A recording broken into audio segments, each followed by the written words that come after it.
کئی صفحات پر مشتمل، اور راوی بنایا ہے خطبہ فدق کا سیدہ عائشہ صدیقہ رضی اللہ تعالیٰ عنہ کو۔ دانشمندی دیکھیے اور ساتھ بے وقوفی دیکھیے۔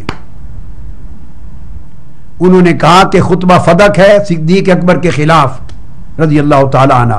جب فدق کا مطالبہ کرنے تشریف لے گئیں تو پوری سٹوری انہوں نے یہ بنا رکھی ہے کہ پھر خواتین گئیں، سادات گئیں، بنو ہاشم گئے، پردہ لگا اور آپ نے وہاں کھڑے ہو کر طویل خطبہ ارشاد فرمایا۔ ایک پورا ایٹموسفیئر بنایا جاتا ہے اور خطبہ ارشاد فرمایا، اور اس خطبے کو روایت کیا ام المومنین عائشہ صدیقہ رضی اللہ تعالیٰ عنہ نے۔ یعنی انتہائی تعجب کی بات ہے کہ روایت کیا حضرت عائشہ صدیقہ رضی اللہ تعالیٰ عنہ، ان سے عروہ بن زبیر نے، ان سے صالح بن کیسان نے، ان سے محمد بن اسحاق بن یسار نے، ان سے شرکی بن قطامی، ان سے محمد بن زیاد بن عبداللہ زیادی، ان سے احمد بن عبید ناصع النحوی، ان سے محمد بن عمران المرزبانی، ان سے محمد بن احمد القاتب، یہ راوی ہیں جو خطبہ فدق کے بنائے گئے ہیں۔ روایت کرنے والی ام المومنین عائشہ صدیقہ ہیں۔ کئی صفوں پر سینکڑوں الفاظ پر مشتمل یہ خطبہ۔ میرا پہلا سوال تو یہ ہے کہ ام المومنین عائشہ صدیقہ رضی اللہ تعالیٰ عنہ کے پاس ٹیپ ریکارڈر تھا؟ فی البدی اگر یہ خطبہ ارشاد فرمایا ہے سیدہ کائنات میں، خود ایک رتی عقل بھی اللہ نے کسی کو دی ہو سوچ سکتا ہے، ذرا تحمل سے، شیعیت سنیت سے نکل کر سوچیے، کامن سینس کے ساتھ، کامن سینس کے ساتھ، شیعہ سینس سے یا سنی سینس سے نہیں، جسٹ کامن سینس سے سوچیے، اللہ نے عقل دی ہے۔ سینکڑوں الفاظ پر، سینکڑوں جملوں پر مشتمل خطبہ ہے۔ آپ نے ایکسٹمپور دیا ہے، راوی ہیں عائشہ صدیقہ رضی اللہ تعالیٰ عنہ۔ بتائیے انہوں نے ٹیپ ریکارڈر سے ریکارڈ کر لیا اور بعد میں کسی کو لکھوایا ہے، روایت کیا؟ کوئی شخص ایکسٹمپور خطبہ سن لے، سینکڑوں جملوں پر مشتمل یا الفاظ پر مشتمل، کوئی شخص اس کو بعد میں من و عن لفظ بلفظ زبانی روایت کر سکتا ہے؟ آپ 45 گھنٹے سے میری گفتگو سن رہے ہیں، روز میرا خطاب سنتے ہیں۔ شیعہ حضرات کے لیے میں سمجھانے کے لیے بچوں کو کہہ رہا ہوں کہ 20 منٹ کا خطبہ ہوگا یا 30 منٹ کا خطبہ ہوگا، جو خطبہ فدق بنایا گیا آدھے گھنٹے کا یا پون گھنٹے کا خطبہ ہوگا، جتنا بنایا گیا، اتنے گھنٹے کا میرا خطاب آپ روز سنتے ہیں، آدھے گھنٹے کا پون گھنٹے کا سن کر سٹیٹ اوے، اس کے بعد کوئی شخص آپ میں سے لفظ بلفظ دوسرے کو سنا دے، لفظ بلفظ سنا دے، ہے روئے زمین پر کوئی شخص جو صحت کے ساتھ ایک بار خطاب سنے اور لفظ بلفظ آگے روایت کر دے، سنا دے، نہ لکھے نہ ریکارڈ کرے؟ کیا باتیں کرتے اہل سنت کے ہاں تو کسی کتاب میں اس کی کوئی مثال نہیں۔ ہمارے ہاں اتنے طویل خطبات کسی نے روایت نہیں کیے، اور اگر اتنی طویل مضمون کوئی روایت کر لے تو یہ بھی موضوعات کے اسباب میں سے ایک سبب سمجھا جاتا ہے کہ یہ پاسبل نہیں ہے انسانی طریق سے۔ واقعہ روایت ہو سکتا ہے، لمبا لمبا واقعہ، اس میں 2 جملے 4 آتے ہیں، وہ آپ بھی زندگی میں کوٹ کرتے ہیں طویل واقعات، مگر محض خطاب ہو جس میں آیتیں بھی آ رہی ہیں، حدیثیں بھی آ رہی ہیں، فصاحت بھی آ رہی ہے، بلاغت بھی آ رہی ہے، الفاظ اور جملے بھی آ رہے ہیں، اور سارا کچھ ہوتا جا رہا ہے، اور نہ ان کے پاس ٹیپ ریکارڈر ہے کہ ریکارڈ کر سکے، نہ قلم دبات ہے کہ لکھتی جائے۔ یہ خطبہ انہوں نے کس طرح ازبر کر لیا 1 سیکنڈ میں اور آگے سنا دیا۔ بس اسی سوال کا جواب نہیں ملے گا آپ کو اگر غیر جانبدار ہو کر عادلانہ طریقے سے سوچے۔ ایک دوسرا سوال یہ ہے کہ کیسا گواہ ڈھونڈا ام المومنین سیدہ عائشہ صدیقہ رضی اللہ تعالی عنہ کا کہ انہوں نے روایت کی ہے کہ باپ کے خلاف چونکہ خطبہ ہے تو گواہ ان کی بیٹی کو بناؤ۔ مزہ آ گیا نا سمجھداری کا۔ خطبہ چونکہ سیدنا صدیق اکبر کے خلاف گھڑا گیا ہے، جو منسوب کیا گیا سیدہ کائنات کی طرف، خطبہ ان کے خلاف ہے، اور گواہ بناؤ چن کر ان کی صاحبزادی ام المومنین عائشہ صدیقہ رضی اللہ تعالیٰ عنہ، تاکہ سادہ لوگ سمجھیں استغفر اللہ العظیم خطبہ سیدہ فاطمہ الزہرا نے دیا، روایت عائشہ صدیقہ نے کیا، اب کیا مجال رہ گئی انکار کی؟ مگر تھوڑا سا عقل سے کام لیں۔ عائشہ صدیقہ رضی اللہ تعالیٰ عنہ نے کیسے کیوں روایت کر دیا؟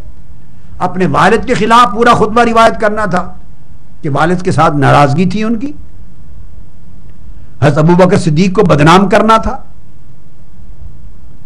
پھر اس واقعہ میں تو یہ درج کر دیا گیا ہے کہ اور خواتین بھی اہل بیت کی گئیں، صحابہ کرام بھی چلے گئے، بنو ہاشم بھی چلے گئے، پردہ ڈال کے اس کے پیچھے کھڑے ہوئے خطبہ سنا گیا، اوروں نے کیوں نہیں روایت کیا؟ بنو ہاشم کی دیگر مستورات نے روایت کیوں نہیں کیا؟ دیگر صحابہ نے روایت کیوں نہیں کیا؟ تو اگر سیدہ کائنات کا اتنا غضب میں، غصے میں، ناراضگی میں خطبہ سیدنا صدیق اکبر کے خلاف کہ ہمارا حق غصب ہو رہا ہے، ظلم ہو رہا ہے، اور اس طرح کے خدا جانے وہ کلمات ہیں جو انسان تصور نہیں کر سکتا، سیدہ کائنات کی شان اس کے مطابق گوارا نہیں ہو سکتی۔ یہ جو روایت سیدنا ام المومنین عائشہ صدیقہ رضی اللہ تعالیٰ عنہ نے کی، تو گویا وہ اتنی وفادار تھیں آپ کے نزدیک سیدہ عالم فاطمہ الزہرا کی کہ والد کے خلاف اتنا غیظ و غضب سے اور پرجلال خطبہ سیدہ کائنات سلام اللہ علیہ دے رہی ہیں، اور پوری دنیا تک اس بیان کو پہنچانے والی عائشہ صدیقہ خود ہے، تو کم سے کم انہیں حضرت عائشہ صدیقہ کو سچے دل سے مومنہ وفادار تو مان لیں، پھر انہیں مومنہ کاملہ تو مان لیں، انہیں صادقہ مصدقہ تو مان لیں کہ دنیا میں کسی نے روایت نہیں کیا اتنا بڑا خطبہ۔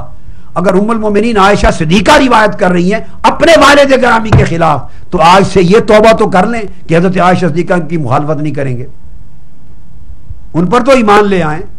ادھر وہ بھی کافر ہیں، وہ بھی منافقہ ہیں، اور وہ بھی معاذ اللہ سیدہ فاطمہ الزہرا کی دشمن تصور کی جاتی ہیں آپ کے ہاں، تو دشمن بھی ہیں اور اپنے والد کے خلاف ان کے خطبے کی راوی بھی ہیں۔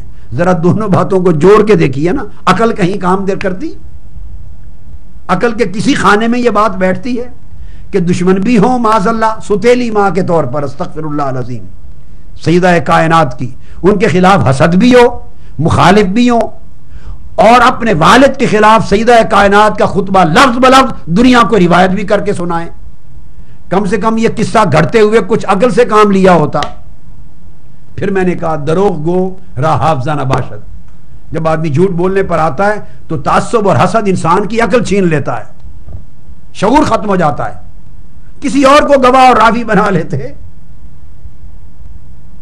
صدیق اکبر کے خلاف عائشہ صدیقہ کو گواہ اور راوی بنا رہے ہیں، اور سیدہ عالم فاطمہ الزہرا کے حق میں بنا رہے ہیں۔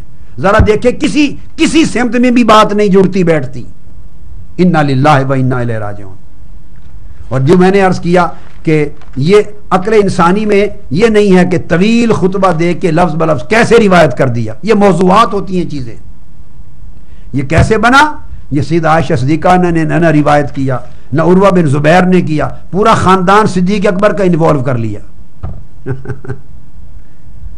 نہ صالح بن کیسان مدنی نے روایت کیا، کسی نے نہیں روایت کیا۔ یہ اسی طرح جیسے میں نے خطبہ شکشکیہ کا بتایا، جیسے میں نے کتاب سلیم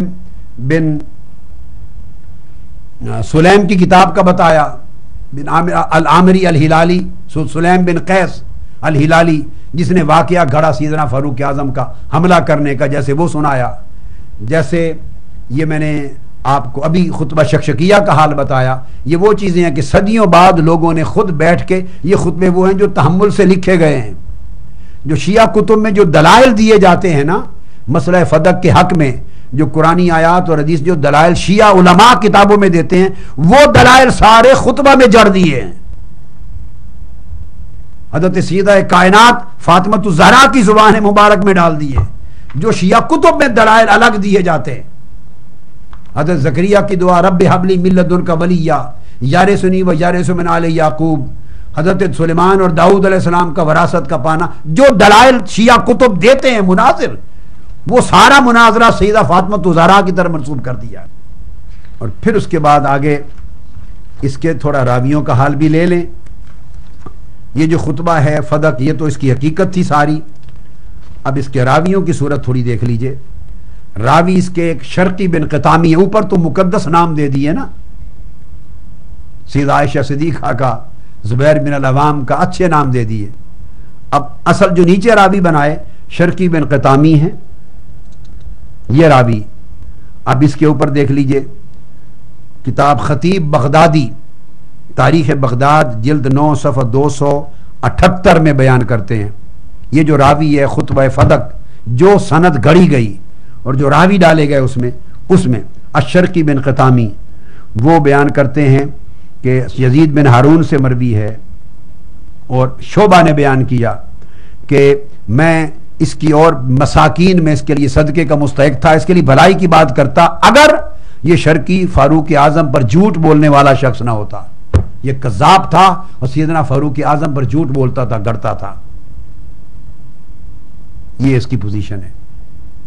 اس کے بعد ابراہیم الحربی بیان کرتے ہیں کہ یہ ایک کوفی تھا، اس کی ثقاہت میں کلام کیا گیا ہے، قابل اعتبار نہیں۔ اور زکریا بن یحییٰ ساجی نے بیان کیا کہ یہ ضعیف تھا، چونکہ سیدنا فاروق اعظم پر ان کو کفر اور ان کو سب و شتم کرنے والا، ان پر جھوٹ وضع کرنے والا، اس لیے یہ شخص ضعیف ہے روایت میں۔ یہ راوی ہے اس کا جو نیچے آ جاتا ہے۔ اس کے بعد پھر اس کو کہا گیا مزید، یہ شخص امام اسقلانی بیان کرتے ہیں لسان المیزان جلد 3 صفحہ 142 میں کہ یہ منکر الحدیث بھی تھا۔ یہ شخص منکر الحدیث ہے، بیان کیا کہ 10 کے قریب اس نے کل روایتیں بیان کی ہیں، 10 کے قریب، اور ان میں مناکیر بھی ہیں، اور یہ ضعیف ہے، منکر الحدیث ہے۔ اور اس کے بعد آگے ولید بیان کرتے ہیں، وہ ساجی سے روایت کرتے ہوئے کہ ضعیف ہیں، اور وہ کہتے ہیں کہ میں نے خط یوسفی میں خود پڑھا ہے ولید بن حسین سے کہ کانا کذابن، اور ابو المثنیٰ اس کا کنیت تھی، اور یہ روایت میں کذاب تھا۔ اس کو بیان کیا امام ابن حجر اسقلانی نے لسان المیزان میں، کذاب ہے، یہ راوی ہے اس کا۔ اور اس طرح یزید بن ہارون نے بھی کہا کہ لیس بقوی، قوی آدمی نہیں تھا، ثقہ آدمی نہیں تھا، کسی نے منکر الحدیث کہا، کسی نے کذاب کہا۔ ساری خرابیاں جو داف کی ہوتی ہیں وضع اور کذب تک، وہ ساری موجود۔ اس کے بعد اسی سند میں خطبہ فدق جو گھڑا گیا، اس میں دوسرے راوی ابو جعفر احمد بن عبید بن ناصح ہیں۔ ان کے بارے میں بھی آیا کہ یہ کمزور تھے حدیث میں، اور ابن عدی بیان کرتے ہیں کہ ان سے مناکیر مروی ہیں۔ پہلا کمزور ہونا، امام اسقلانی نے تقریب التہذیب میں جلد اول صفحہ 72 رقم یعنی نمبر اس کا جو ہے روایت کا، وہ استراجم کا 78 بیان کیا۔ اور پھر ابن عدی کی روایت کے مناکیر روایت کرتے ہیں۔ امام حاکم، یہ منکر الحدیث ہو گیا، امام حاکم بیان کرتے ہیں کہ اس کی بیان کردہ روایتیں قابل قبول اور قابل اتباع نہیں ہیں۔ اور ابن حبان بیان کرتے ہیں کہ یہ ثقہ لوگوں کی مخالفت کرنے والا ہے۔ اور ابو احمد بن عدی نے اسمعی سے، اور پھر انہوں نے بیان کیا کہ یہ آدمی منکر الحدیث ہے اور کثرت سے مناکیر بیان کرتا ہے۔ یہ امام مزی نے بھی تہذیب الکمال میں بیان کیا، جلد اول صفحہ 403۔ اور امام احمد نے بھی، احمد بن حنبل نے بھی سے کہا کہ عمدہ آدمی نہیں ہے روایت میں۔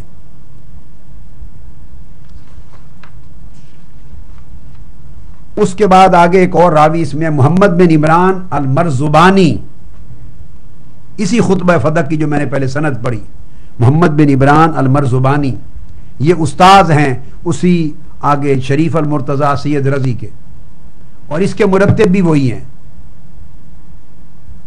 اس کے خطبہ جو فدق ہے اس کو مرتب کرنے والے بھی وہی ہیں، سید مرتضی جو علم الہدا جن کو کہتے ہیں، سید مرتضی علم الہدا، وہی مرتب ہیں اس کے۔ اچھا، محمد بن عمران المرزبانی یہ راوی ہے اگلا اس خطبہ فدق کے نام پہ جو گھڑا گیا۔ اس میں وہ بیان کرتے ہیں کہ یہ اس کی اخبار شعراء میں ملتی ہیں، شاعر تھا، غزل لکھتا تھا اور نوادر چیزیں کہتا تھا۔ اور خطیب بغدادی نے کہا کہ مجھے الازہری نے کہا کہ یہ شخص ثقہ نہیں ہے اور عقیدے میں معتزلی ہے، قابل اعتماد نہیں ہے، عقیدے میں معتزلی ہے۔ یہ خطیب بغدادی نے روایت کیا۔ اب آپ دیکھیے کہ کذاب راوی ہیں، غیر ثقہ راوی ہیں، معتزلی راوی ہیں، غیر ثقہ راوی ہیں، ناقابل اعتبار راوی ہیں، اور کذاب بھی ہیں، وضاع بھی ہیں، شیعہ بھی ہیں، حدیث میں کمزور بھی ہیں، منکر الحدیث بھی ہیں۔ اور پھر میں نے آپ کو